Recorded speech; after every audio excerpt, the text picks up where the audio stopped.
হে বন্ধুরা, আজকের ভিডিওতে আমরা জানবো বাংলার এক প্রাচীন জনপদ ও জমিদারদের স্মৃতি বিজড়িত ময়মনসিংহ জেলার ইতিহাস ও এর চমৎকার কিছু দর্শনীয় স্থান সম্পর্কে। আপনি যদি ইতিহাস ভালোবাসেন এবং প্রাচীন রাজপ্রাসাদ দেখতে পছন্দ করেন, তবে আজকের এই গল্পটি আপনার জন্যই। চলুন আর দেরি না করে মূল গল্পে ফিরে যাওয়া যাক। 3, 2, 1, গো।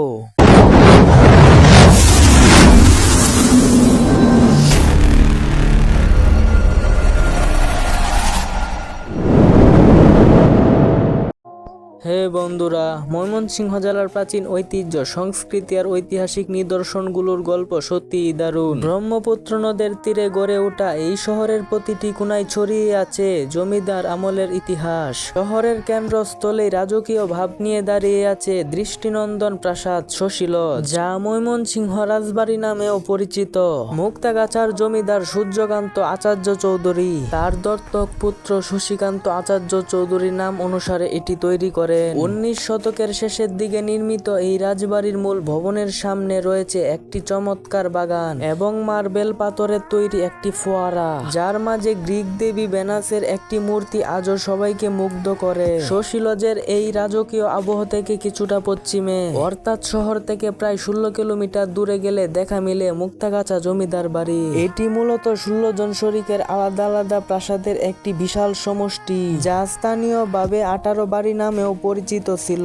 এখানকার সুপ্রাচীন মন্দির, রহস্যময় সুড়ঙ্গ পথ এবং অনন্য স্থাপত্য শৈলী যে কোনো দর্শনার্থীকে মুহূর্তেই জমিদারি আমলে ফিরিয়ে নিয়ে যায়। আর মুক্তাগাছার এই জমিদার বাড়ির গল্পে পূর্ণতা আসে না এখানকার বিখ্যাত ঐতিহ্যবাহী মন্ডা মিষ্টির স্বাদ না নিলে। জমিদারদের এই ইতিহাস পেরিয়ে আবার শহরের ব্রহ্মপুত্র নদের কুল ঘেঁষে সাহেব কোয়ার্টার এলাকায় এলে দেখা যাবে এক শান্ত ও মনোরম পরিবেশ, যেখানে গড়ে উঠেছে শিল্পাচার্য জয়নুল আবেদিন সংগ্রহশালা। বিখ্যাত চিত্রশিল্পী জয়নুল আবেদিনের স্মৃতি বিজড়িত এই গ্যালারিতে তার আঁকা বহু দুর্লভ ছবি, স্কেচ এবং তার ব্যবহৃত বিভিন্ন ব্যক্তিগত জিনিসপত্র খুব সুন্দরভাবে সংরক্ষিত রয়েছে।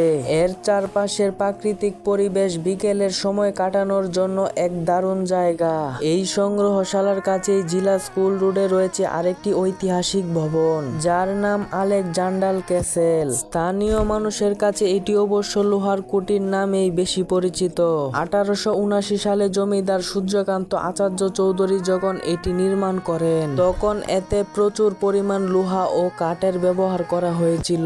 লোহার কুটিরের বিশেষত্ব হলো এই ঐতিহাসিক ভবনে এক সময় বিশ্বকবি রবীন্দ্রনাথ ঠাকুর, মহাত্মা গান্ধী এবং লর্ড কার্জনের মতো বিশ্ববরেণ্য ব্যক্তিত্বরা পা রেখেছিলেন এবং অবস্থান করেছিলেন। ঢাকা বা দেশের যে কোনো প্রান্ত থেকে ট্রেনে কিংবা বাসে করে এসে খুব সহজে একদিনের মধ্যে ব্রহ্মপুত্র নদের এই ঐতিহাসিক স্থানগুলো ঘুরে দেখা সম্ভব। শহরের ভিতরের এক জায়গা থেকে অন্য জায়গায় যাতায়াতের জন্য অটোরিক্সা বা রিক্সাই সবচেয়ে সুবিধাজনক মাধ্যম।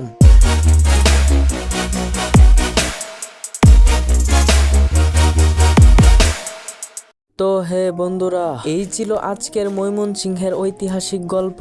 ভিডিওটি আপনাদের কেমন লাগলো তা কমেন্ট করে অবশ্যই আমাদের জানাবেন। যদি ভালো লেগে থাকে তাহলে একটি লাইক দিয়ে আপনার বন্ধুর সাথে শেয়ার করতে ভুলবেন না। আর এমন সব চমৎকার ও ঐতিহাসিক রোমাঞ্চকর গল্প নিয়মিত দেখতে আমাদের বিশ্বের গল্প 24 চ্যানেলটি সাবস্ক্রাইব করে পাশে থাকুন। দেখা হবে পরবর্তী ভিডিওতে নতুন কোনো গল্প নিয়ে। ততক্ষণ সবাই ভালো থাকুন, সুস্থ থাকুন। ধন্যবাদ।